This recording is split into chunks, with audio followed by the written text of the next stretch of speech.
Section 1. You will hear a male student talking to a union representative about placing an advertisement to sell a laptop. First, you have some time to look at questions 1 to 5.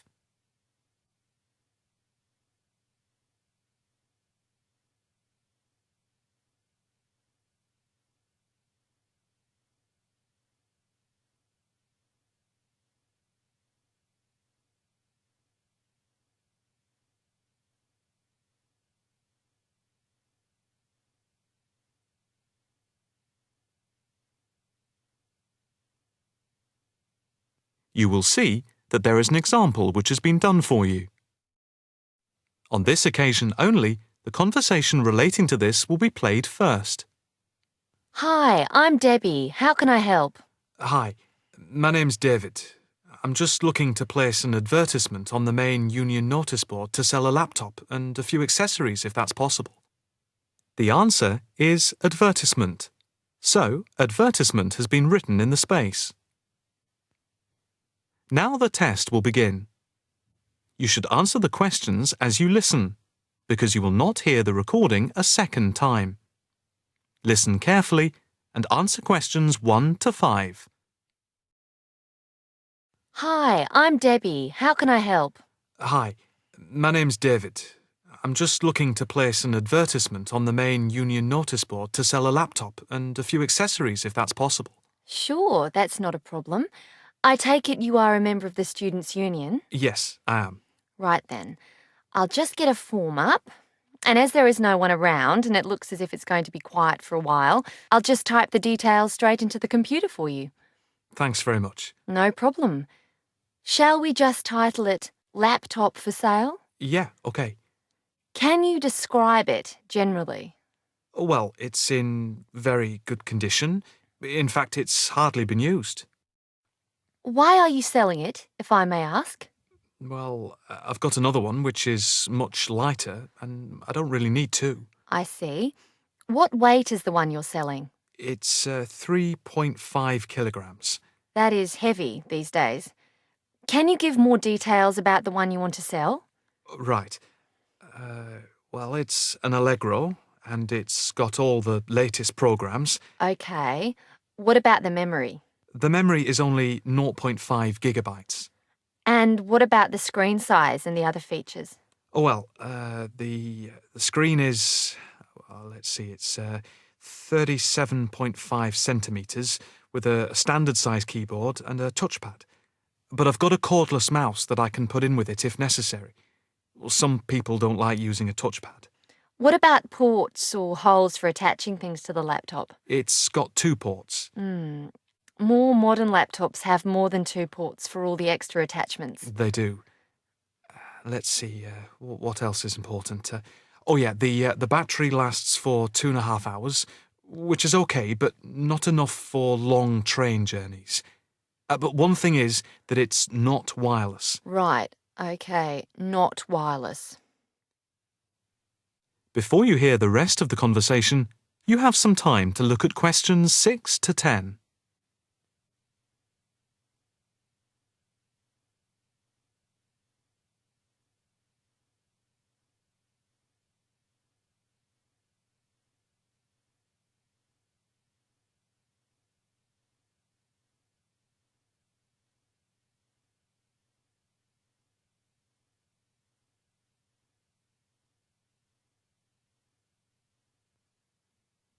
Now listen and answer questions 6 to 10. Anything else I can put on the advertisement? There's a webcam built at the top of the screen, and I can throw in a printer, a scanner, and headphones, which I got with it in a special deal. It also comes with its own case for carrying it around. Actually, the case is quite smart. I'm hoping these things will help it sell. They should do.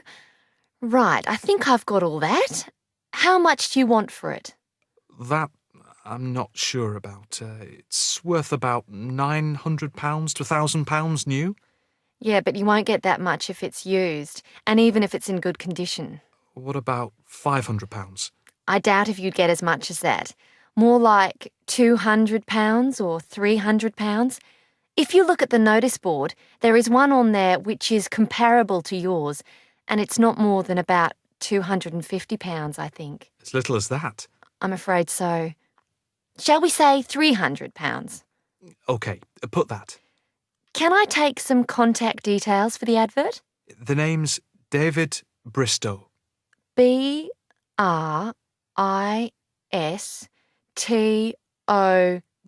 Yes, that's it. And a mobile or email? Both, if you want. It's DIB_7791@hotmail.com. OK, and the mobile? That's 09875 423387. That's it. If you send the picture, I'll add it and print it out and stick it up for you. OK, I can get that to you today. Right, I'll type in here, advert placed the 22nd of October. Fine. And good luck with the sale. Thanks. That is the end of section 1. You now have half a minute to check your answers.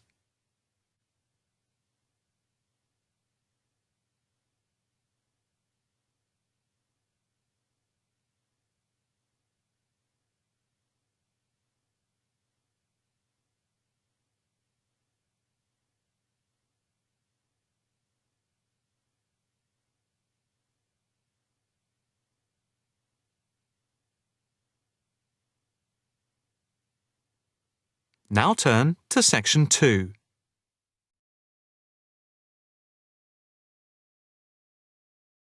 Section 2. You will hear a talk at an open day at an alternative health club. First, you have some time to look at questions 11 to 15.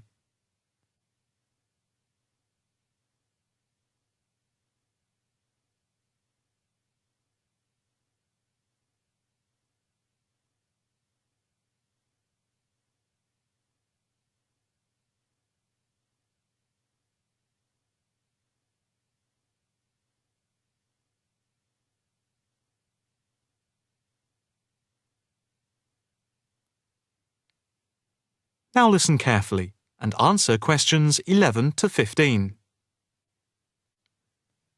Good morning, and welcome to the open day of our new Alternative Health Club here at Chelsea Bridge. I have to say it is very pleasant to have so many people turn up. My name is Harry Wilkinson, and I work as one of the 9 permanent staff members employed here at the club. The main aim of the open day is to give you a quick tour of the building. But before we do that, I'd like to introduce you to a few people employed at the club. Not all of us are here at the same time. In case you need to contact any of us, our contact details are here on the notice board below the photographs. First of all, this is Sean Bond, who is the technical manager, and his job is to supervise equipment like computers and all the electrical equipment. And this is Margaret Lloyd. Her main function is to oversee training, and she is therefore in charge of all the full and part-time therapists. The next important person I need to introduce you to is James Todd. He is our liaison officer. What he does is manage bookings for the club rooms and equipment, as they are open to different organizations, from the local college to corporate clients like banks and so on. Last but not least is our physiotherapist, Edward Marks, who works part-time Monday, Wednesday, and Friday. Edward plays an important part in the life of the club. His main role is to prevent injuries. Before you hear the rest of the talk, you have some time to look at questions 16 to 20.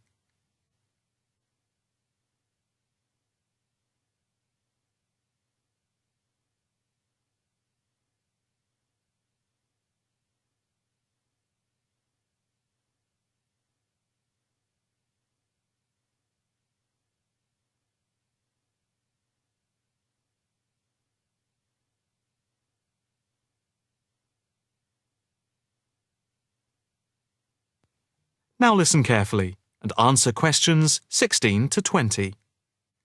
Now for the various amenities. You see that the club has quite a large capacity and is arranged over 3 floors. There is a lift by the reception and the stairs. On the ground floor there are 2 large halls which are used for yoga, tai chi, Pilates, and dance and fitness classes for different age groups, with a shop and cafeteria over here. On the first floor we have a full range of fitness machines, which are available in the large central hall, around which there are various offices. The changing rooms are also on this floor. On the second floor there is a series of small therapy rooms with waiting areas for clients. These may be booked by individual therapists. There are also 3 classrooms, which are used for teacher training and group therapy classes. We have a very extensive therapy training program accredited to the University of Manwich, with training in counselling, for which we have 3 programs at the moment. As regards the various types of yoga, acupuncture and the Alexander technique, there are currently 9 different training classes going on.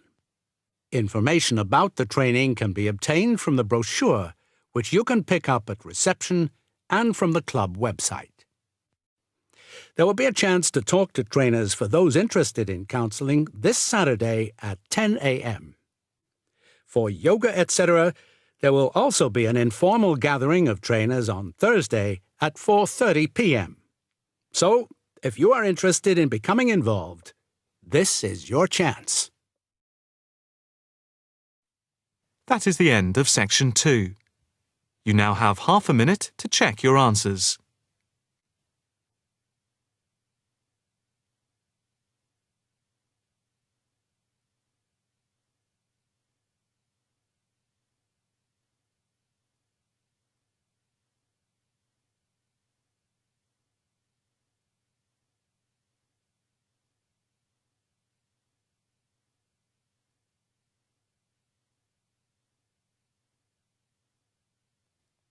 Now turn to section 3.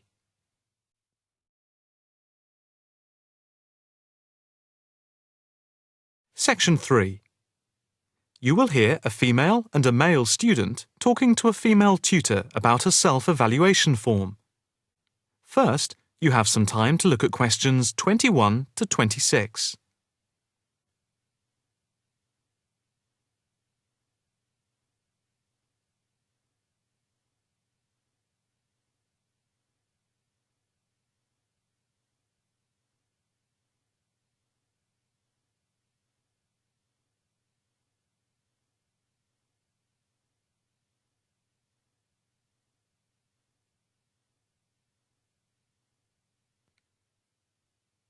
Now listen carefully and answer questions 21 to 26. Now, Mark and Anna, I have to say that I thoroughly enjoyed your joint presentation on the application of robotics in a non-industrial setting to the group on the 2nd of December, and it is clear that you have both devoted quite a lot of time and effort to it. Have you had a chance to fill in the self-evaluation form for the session? Yeah, we have. So, Mark, what do you think overall? Well, generally I felt the presentation worked very well. In fact, we seemed to hold the attention of the others throughout. And the pace of delivery was fairly even, as were the range of activities we organised. I agree with Mark, but I'm not sure we were comprehensive or academic enough. No comment, really, except that I don't think there was any question of it not being thorough. I think we were a bit too chatty and too jokey at times, rather than formal. OK, what do you think were the best areas? And which do you think can be improved on? Well, everything could have been improved on. I felt very good about the handouts. We'd spent a lot of time putting them together. They had a very professional appearance as we bound them into a booklet. To me, the handouts were the best part, as we had a very extensive bibliography and the booklet seemed to go down well. The booklet you did for the handouts certainly showed you had done a lot of work. But I think that you put too much material into it, and people got distracted by it. Perhaps you could have cut the handouts by about 1/3. I see. When I come to think about it, maybe you're right. Okay. But there were times in the middle of the presentation where things did go a bit astray. I think that was my fault when I got the PowerPoint slides out of sequence and I had difficulty getting back on track. I also think we rated our technical ability too highly, especially when operating under pressure. I had never done a presentation with technical equipment before, so it was a steep learning curve for me in particular. Yes, I think you could have done with a bit more practice with the equipment beforehand. Before you hear the rest of the conversation, you have some time to look at questions 27 to 30.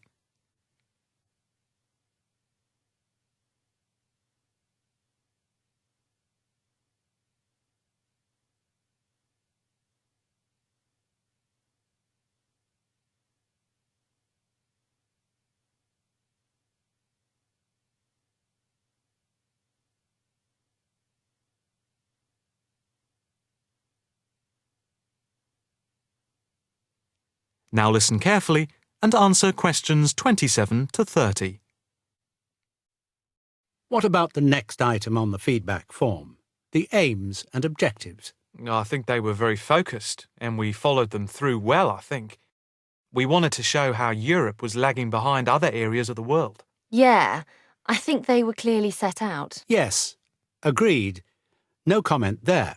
The diagrams and charts were appropriate. Yes, I have put that too.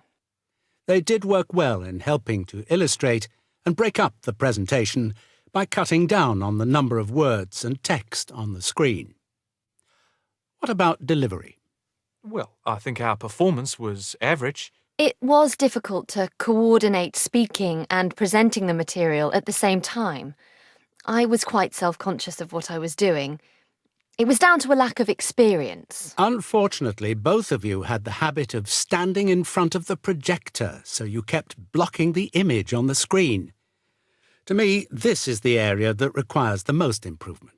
The section on the predictions of the commercial application in the future, I think, appeared a bit haphazard. To me, it was a weak point of the presentation. And I think that some of the slides could have had fewer words. And we could have done some fancy graphics with the words. If you had to give yourselves a mark overall, how much would you give out of 10? 6, maybe? I'd be happy with that. Though bits were probably nearer a 7. So I'd say a 6. Anna, what do you think? I think for me it's perhaps a 7. OK. Did you find the task and the evaluation useful? I think... That is the end of section 3. You now have half a minute to check your answers.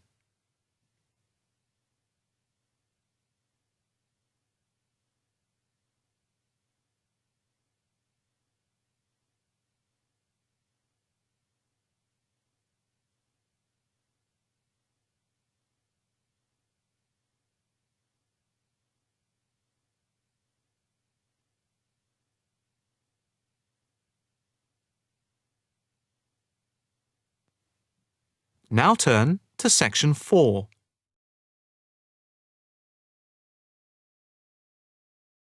Section 4. You will hear a talk on local businesses at a university business centre. First, you have some time to look at questions 31 to 40.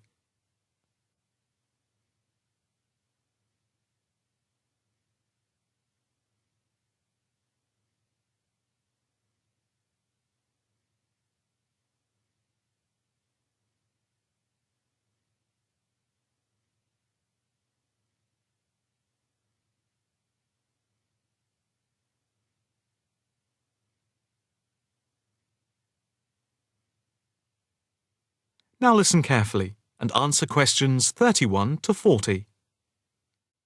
The subject of this evening's talk at the North Bank Business Centre is local businesses in the area surrounding the university and the benefit they bring to the employment prospects of people in the local area, especially young people at the beginning of their career. We established the centre in response to approaches from several business people in the area who had wanted to start up new businesses but who had not managed to find any help locally and did not know where to turn. Moreover, they had all, without exception, come up against enormous bureaucratic obstacles. We therefore invited them in as a group to meet the members of the department and the students. Stemming from that is the centre, which now focuses mainly, but not exclusively, on business startups. Just after the centre was set up, snapshot research conducted by the department over the telephone gave some startling results. The information about local businesses revealed that 3 out of every 10 local business startups that we could collect information on had failed within the first 6 months, and another 5 had gone within the year, leaving only 2. The most common reasons given for the business's closing were, first, high rents, which are 33% higher than the national average due to the area being very central. Second, lack of knowledge about grants, basically because of ignorance about how to access them. And thirdly, a lack of business support, because they did not know where to obtain advice from. Since the centre came into existence 3 years ago, we have helped change this climate of failure. The current statistics show a remarkable turnaround in the fortunes of local businesses. And now, after a year, only 2 businesses close out of every 10, compared to 8 before the centre was set up.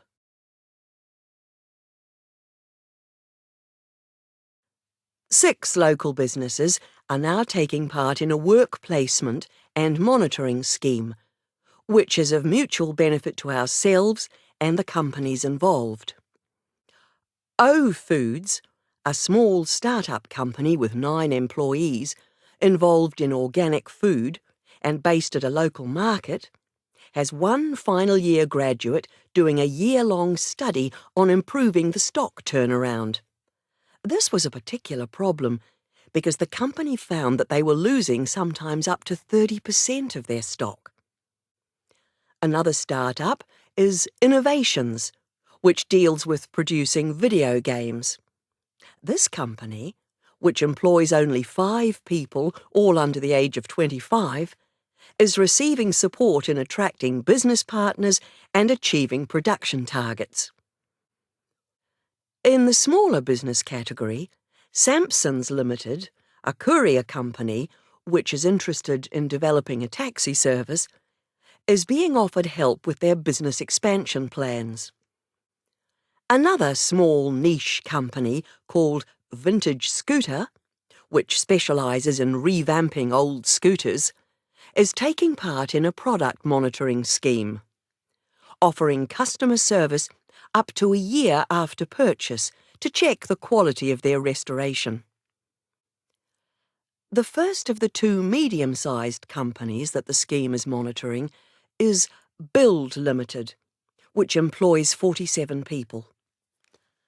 A comparison of their products and services with other businesses in the area is being carried out by a researcher who is trying to support them in their efforts to extend the company's product range.